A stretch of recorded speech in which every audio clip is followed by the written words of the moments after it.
it's a great encourager for people to remember walk is your purpose and assignment with focus and greater determination. So there's devotionals on YouVersion. The website is ican'tcomedown.com. I do conferences and I help people learn how to walk in their greater vision, in the vision that God has given them. Super awesome. And we're going to continue our conversation we started earlier on the show, and it's coming off of this article on 4 reasons every church needs senior saints. But Rachel and I took it a little bit more personal and just a believer's need for senior saints. I talked a little bit about my kids, and I guess I'll tell this part of the story. So I've told my kids, like, every once in a while, I need a reminder, and I tell them, dude, you're like working with half a brain. Like, you need me in your life till like your mid-20s, maybe late 20s.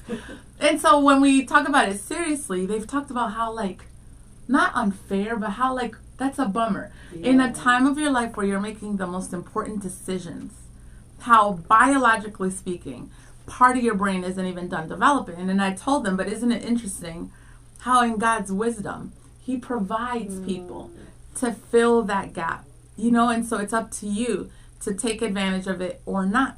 I mean, I'm here, a phone call away or a tap away. So that's for them. But then with this article and talking about our need for senior saints, Rachel and I talked about mentors. I've been blessed with many mentors in my life. Many are still around. Some are more prominent in different seasons, depending on what I'm going through. Isn't it awesome how God provides? But we don't need to, if you're like, well, I don't have a mentor, don't get caught up on the label. Just senior saints, older believers in your life. The article highlights 4 reasons why we need them.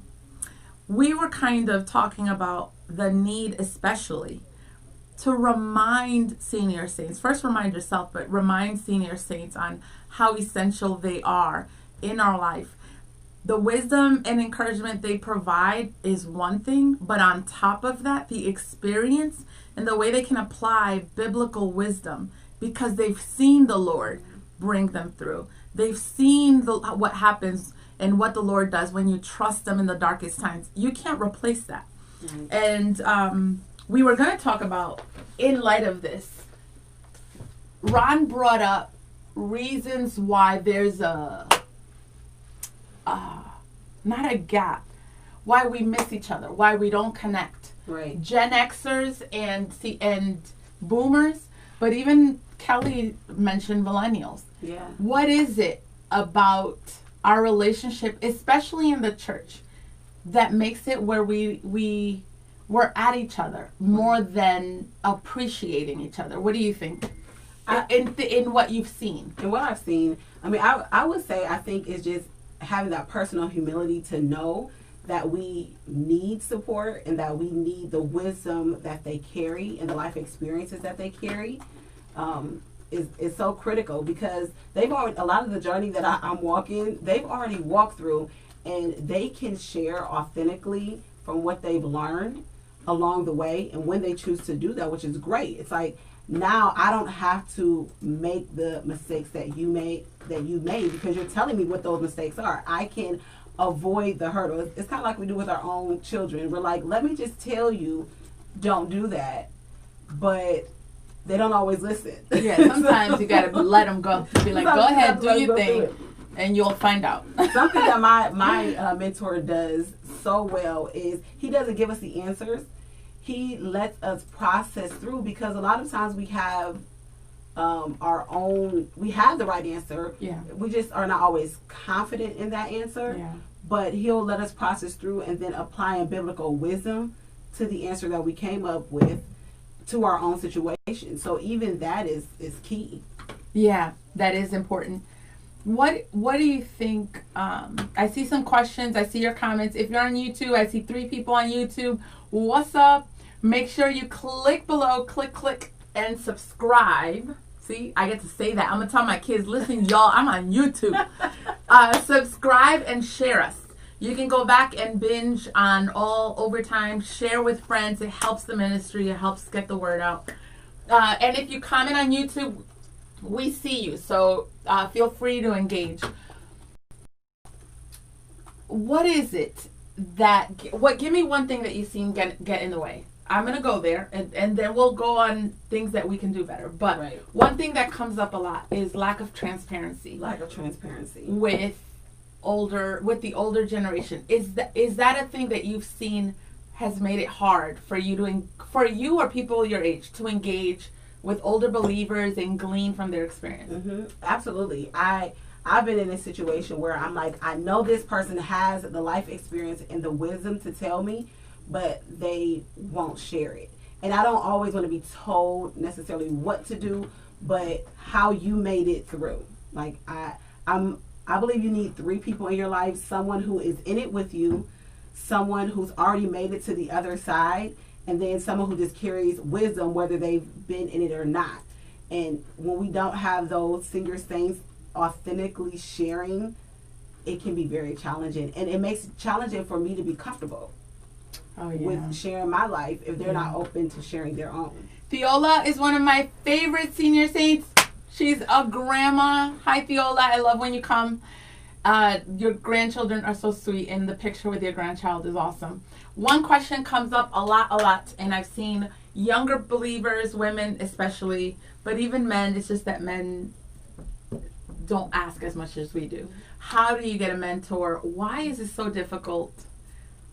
Like, I've seen for years people not get mentors. It took us a long time. And I've never struggled with that. Really? Never. It took us years to get a mentor. Like, years. And I think it's time. Like, people know there's a commitment of time to saying, I'm going to mentor this person. Does there have to be? Like, my mentors, we never called it mentor. If I needed them, I called them. If I was like, yo, can we go out for breakfast? Because whatever. Let's say there is Ron Hollis and his wife. When we need help as a couple, I tell them, hey, I'm going to cook a dinner, come over. Do you think we put a lot of expectation and pressure and make it uncomfortable? If somebody came up to me right now and she's in her 20s and was like, can you mentor me? She would probably get a no. If she told me, can we go out for coffee? I have some questions. Right. I'd be like, oh my gosh, yeah. I would probably say, can you go to the zoo with me and we'll talk as we walk? Do you see what I'm saying? It's complicated. I don't have time to be like, let's set an appointment. Right. Do you think that gets in the way? That definitely is it. It's the aspect of title. And the title, you instantly feel a ton of pressure, like, okay, I'm going to need to do this way. There's a structure to doing this, rather than allowing it to just organically take place. Yeah, right. I think there's a huge. So for those asking, especially men, there's a man asking, you are awesome, because men usually don't ask. There's a man asking, like, yo, I've never had a mentor. How do I get one?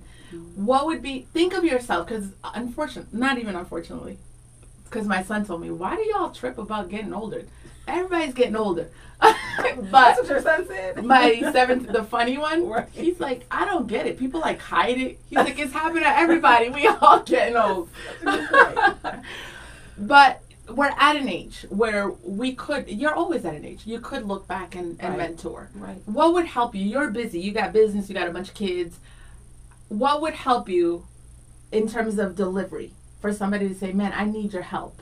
Well, for me, because I am more structured, I would like put it on the calendar. Oh, you would? You would make it an appointment? I would make it an appointment. But knowing whether you're the more structured person or whether you're the more spontaneous person that's like, hey, just call me whenever. Because I've had that too. I recently reached out to someone and she was like, I'm available between this time, whenever you want to call me, you can call me. So it was, and in my mind, I'm like, okay, more structure. And she's like, no, whenever you want to talk, just call. So finding out just through conversation, I think key is relationship. Yeah. Establishing a relationship will let you know where to go next, and finding that person whose wisdom you value is huge, because in order to have a valuable mentor, you have to value their wisdom. Oh yeah. And finding people check who out their will life, release that wisdom. Yeah, absolutely. So whose wisdom you value. Yeah. And then just starting conversations and allowing it to just evolve into a more organic relationship that becomes a unspoken mentorship relationship. Yeah. I like the unspoken one. Yeah. You know what? Even my church, I'm going to get to your comments, because Sara from Ecuador, she's in Ecuador right now. Yes. That's awesome. Yes. And Amanda, are you enjoying vacation, summer? So Sada says a lot of churches don't have a system for discipling people in a personal way. Therefore, it's kind of like everyone fending for themselves. Oh my goodness, especially men. So sad. And younger people or new believers don't know how to ask, or that they even need to ask. Great point. And a lot of people, it's intimidating to ask. I've been to a church where they had a system, and we did have appointments, and it was fine. It was just, appointments are more awkward. Yeah. When it's organic, for me, it's like, oh, cool, we're hanging, and we're just talking. Like, let's go to Starbucks. But when it was like, it's Friday at 10 to 11, it was like, what I did like about that program, just for ideas, because you can do this in your life, it doesn't have to be a program. They had a limit. They were like, she'll be your mentor for 6 months. Because you may not click. Your schedule may change. Right. For example, I would be more open if a woman said, can you be my mentor for the next 3 months? Right. Then if it goes that way, we can add another 3 months. When it's on never ending, I think is another way it might get people nervous. Right. Because I don't know what the fall's going to look like. Especially if you make it formal. Like, if it's not formal, I don't know that if it's you don't need to do it. Yeah. But when you make it formal, then having that end goal. Yeah. But here's something I want to say. When someone agrees to be a mentor, they already have a level of patience. Yes. So I think in order to be a mentor, you have patience. So most of them are willing to say, okay, however long or short it takes, I'm in for the long haul. I think that's almost a requirement in mentorship. But it's patience, but I also want to be sensitive to, I have mentors that are, like, they got ministries, they got stuff going on. Yeah. So we have to, I think sometimes younger people are not mindful of people's different season. And time. So I could just be like, well, we're hardly meeting, or you're hardly calling me. And, it gets awkward. So I think we have to be sensitive, to people. Sada says, oh, thanks, Janelle, for the shout out to Amanda. She must be enjoying because she's still asleep. Yeah. That's vacation right there. Angie says, I think it's difficult because we live in a day and age where people are scared to be vulnerable. You talked about that with older believers. Yeah. They want to look like they have it all together and feel weak if they show differently. So a question about that. Can your mentor get real with you? Like, okay, when you are in a relationship with someone and you're real, you'll find stuff out that you probably would be like, ooh, I didn't want to know that. Right. Like, I wanted you to kind of look like. Are you good with that? Is that part of mentorship? Yeah, I would say to the degree that it's necessary. But to me, a big part of mentorship is helping you develop your own way of thinking using the tools that they find helpful. So I would say yes, but I also don't think that there's a lot of pressure at the beginning to establish a relationship. Yeah. I want to get to know you. But then at a certain point, it's like, well, now I'm just going to only give my experiences when necessary because I want you to learn how to think on your own. Like, to come up and practically think on your own. I like that. I feel that a good mentor does that. I like that. One of my favorite mentors, they're all one of my favorites. She did something. I'll talk about vulnerability. She got it all together. She's amazing. But she's a believer, and we all know we fall short. She's a season ahead of me, and it was a moment where she said, I struggled with that too. It just, I felt such relief. I was like, oh my, even just saying that to someone, especially if you're older, to be like, because number one, it helped me see, oh my gosh, and you made it. Like, you came through. And I know we know that. I know we know that God can take us through. But when you see a living believer that's telling you, I struggled with that. Yeah. Especially somebody you hold in high esteem, but it's scary. I think that's what boomers, because we had a show about this. If you go to YouTube, you could go back and hear it. About boomers and their struggle with being vulnerable. And when we asked why, part of the answer was lack of losing credibility. Have you seen that, and how do you see it play? Yeah, I mean, I'm thinking of even myself, because I do a lot of mentoring with blended families. Yeah. And the first thing I had to be willing to do was open up about the imperfect areas. But what it did was exactly what you're saying. Like, it made them more connected. Yeah. I had to realize that I'm actually building credibility when they know that I've experienced some of the things that they're experiencing, and I'm not necessarily going to say, oh, and I went through it perfectly. It's like, well, this is what I wish I would have known, Yeah. and this is what I did know. So it actually creates more credibility in my mind. Yeah, I you like know, that. because I'm just sharing authentically, not from just my triumphs, but my trials too. Oh, I like that. Yeah. Willie says some people are better coachers than mentors. Hi, Willie. Hi, Willie. Mentoring does take patience, where coaching is more pushing to motivate. Yeah. There's a difference. Hold on. Rod says, us older boomers lived in a time where social media was a communication time, when people gathered in their social get-together groups, primarily in their churches and social clubs. Sandy, what's up, Sandy? Is it Sandy or Scott today? Sandy says, good morning. I'm a boomer. Love it when you guys join. Please speak. We want to figure this out. I have enjoyed getting to know the greatest generation folks at church and younger folks of several generations. As you deepen relationships through learning together in mixed Sunday school classes, having fun get-togethers at church events, working together on church projects, you'll connect with the ones that can go deeper.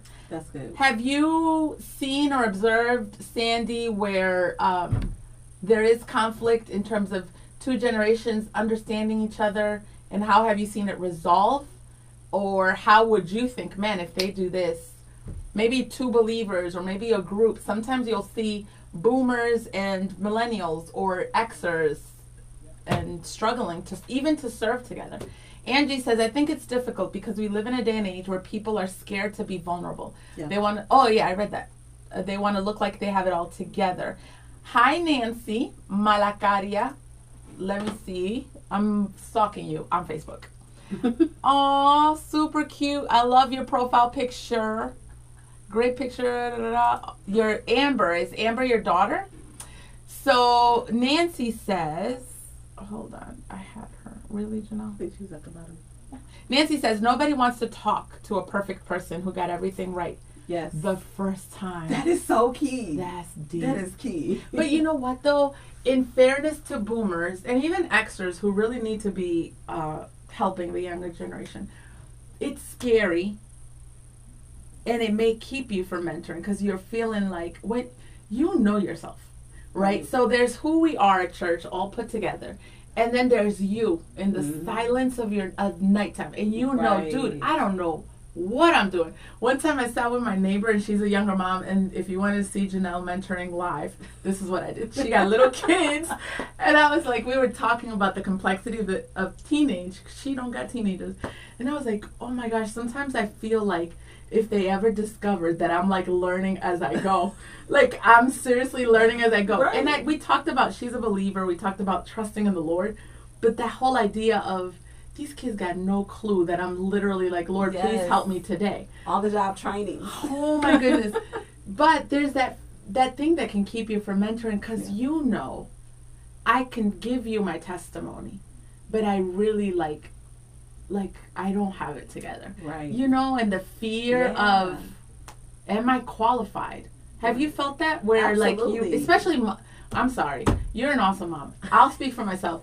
Even mothering, where you're like, dude, for the grace of God, I'm, you know? Yes. How, like, would I even mentor you? You know what? I this is where we go back to just the Word of God. Yeah. And something someone told me that was so helpful was that even in our children, and I guess this was a sense of her mentoring, but as we're raising our children, like pointing them back to what the Word says. So I do this with my son a lot.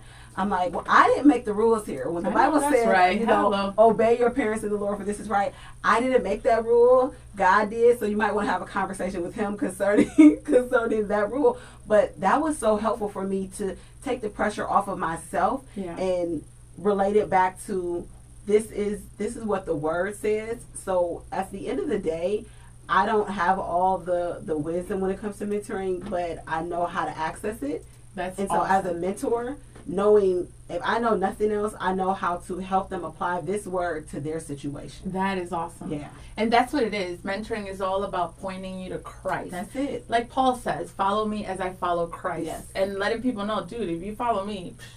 My son said that to me the other day.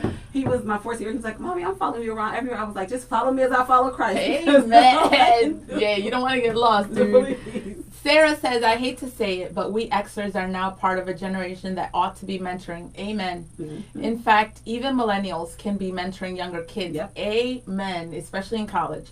This isn't only on the generation ahead of us. Yes. Boomers, we need desperately. I know I need them, but you are so right. I don't care where you're at. You can always mentor someone. That's one thing I love about homeschooling, because it's the way I teach it is all kind of like old schoolhouse style. I love connecting the older one with the younger one. Yeah. It is so powerful to have a 3rd grader reading to a kindergartner. Yes. Compared to mommy. There's value in mommy. Right. But she can say, he's doing it. Mm-hmm. I can do it too. Yep. There's power. You can always mentor. It doesn't matter where you're at. And the Lord blesses you. Like as you figure stuff out and you turn around and reach out and teach and mentor, the Lord blesses you and even ministers to you through it. Willie says, right now I have 2 mentors that are boomers, and I can honestly say that there's so much wisdom and authentic experiences that make me feel okay, relieved, and that I will be okay in areas that I may have struggled with or have been frustrated with. I recall a time when I was in a situation that was overwhelming, and I went and spoke to my mom, who explained to me that my dad and she had been through the exact same situation, and I literally could feel a weight lift off my shoulders as I breathed out. It was so freeing. Sue, good morning, Sue. She says, oh, Janelle, I'm in my 60s and I don't have it all together. Oh, we need to hear that. Yes. We all need to be saying that to each other. I don't know anyone who does. We are always growing, learning in the spirit of our Lord and Savior. Angie, you want to read Angie's? She said, I have mentored youth couples. Oh, my screen. Oh, Sorry. With my husband. We have been married for 30 years. They enjoy and relate to us when expressed that we don't and didn't have it all together when we first got married, and now when we are able to open up and show them how they can walk this out with Christ, that they can make it. Oh, I love That's it. so good. I love it. It's all about pointing them to Christ. Amora, hola. She says, you always have to be real and willing to be vulnerable by being honest. Sarah says, being vulnerable helps create connection. Yes. Vulnerability is key. Yeah. Do you have somebody you're mentoring? Right now, yes, I do, but it's more in the business aspect of things. Yeah. But it's transitioned. It was like life, and then it turned into business. And it's a great relationship. I've been mentoring her for probably over a year, since 2018. Since 2018. So that's 2 years. Yeah. Yeah. And it's fun. We I talked do. about older generations not being vulnerable and how it gets in the way of mentoring relationships. What do you think we should own up to? What are things we're doing that makes it difficult for boomers to connect? I think we're not listening and seeking, that mentorship relationship. We sometimes can go into it as if we have it all figured out. Or here's a big one. I don't know that we value their wisdom as much as we should. I think that's a big part. What does that look like to value? What do you mean by that? Even with my mentor, he spends a lot of time sitting and talking to us, and there are some practical things that he may tell us to do that says they're hearing what I'm saying and they see the value in what I'm saying. And sometimes we may not do that. And that makes them feel that either they're not valued, what they're doing isn't valued, what they're saying isn't valued, or that it's not appreciated, or that it's not what we feel that we need. Yeah. Do you think it gets in the way, or do you guys feel, I've heard boomers say in the last 10 years the world, especially in the world of parenting, has changed so much that it makes it difficult for them to mentor because they're like, dude, I never went through this. Is is that obstacle surmountable? Like, can their wisdom still? Yeah. I mean, there's wisdom. I'm just saying, are there things where they're right? That it's like, I haven't been through it. I don't know what I would do. If I could say anything, I would probably say like the social media. Yes. Yeah, that. Yeah, something like that would be one of those areas where they probably would feel they couldn't connect. But the concept of social media itself is that it's a distraction component. Yeah. And so anyone that's been through life can connect with how to get back focused when you're distracted, or how to re-engage when something is pulling for your attention. Yeah. That just happens to be the thing of the time that is our distraction focus situation. Yeah. I love that. And so we need to verbalize that to them. Because Right. I've literally heard seniors say, I don't know if I can help you. Yeah. Like, they feel not useless, but like, I can't connect and equipped. I can't help and minister. And you can. Yes. Sandy says, this is, Sandy, yeah, what's up, Sandy? She said, to partially answer your question, the generational conflict I've observed most has been in the form of worship, organ/piano or praise team, hymnal or projection screen. Oh my goodness, a bunch of stuff. Taking a more rigid stand on non-doctrinal things causes tension. Understanding and compromise are needed between generations. I love that. Compromise, being willing, especially us, to say, you know what, it's not going to be our way. Let's make it so they're comfortable. We now have a blended service where we see all types of dress and sing praise songs as well as hymns. That's awesome. Sarah's answering Sarah. I think she's saying, oh wait, hold on. Sarah says, absolutely, I have had the experience of mentoring women physically older than I am. But generally speaking, we see mentoring or discipleship happen between people of the same generation or younger. Carlton! What's up, Carlton? How are your daughters? He says, wow, my mom was a senior saint and she just passed away this past Sunday. Cherish them. So true. Like, you don't appreciate them until it's too late in some ways. I'm so sorry to hear about that, Carlton. So sorry for your loss. Willie says, I believe we as the younger generation have to be aware of the barriers that may hinder communication, such as technology and the fast-paced moving. That's a good point, especially in the sense of texting and, well, you're not on social media, Right. like being willing to communicate and connect in the way they're comfortable with. Right, that's good. And sometimes you can misinterpret it and be like, well, you're never available. Right. Or, you're not accessible. Sarah says, in our church, we talk about absolute truth versus convictions versus preference. The majority of tension in churches is over preferences. I do enjoy churches where they have figured out how to include all differences you mentioned. Yeah, that's a great point. Thank you, Rob. We're praying for Carlton. Yes. Encourage Carlton. And hello to the 4 on YouTube. And make sure to subscribe. And make sure to go back and listen to the other videos. The conversation continues. Put up more ways. I know some people have asked, I haven't had a mentor. How do you get a mentor? Ways it's worked for you. And maybe it can help somebody else. It was fun to be on. Super fun. Make sure to look up Rachel from I Can't Come Down. Rachel Scott. And remember Scranton Road Promotional Ministries. My swag is from Scranton Road, and this coaster and other mugs, other things, they provide promotional products for churches, businesses, youth groups. Super cool, so check them out. Hasta luego. Bye.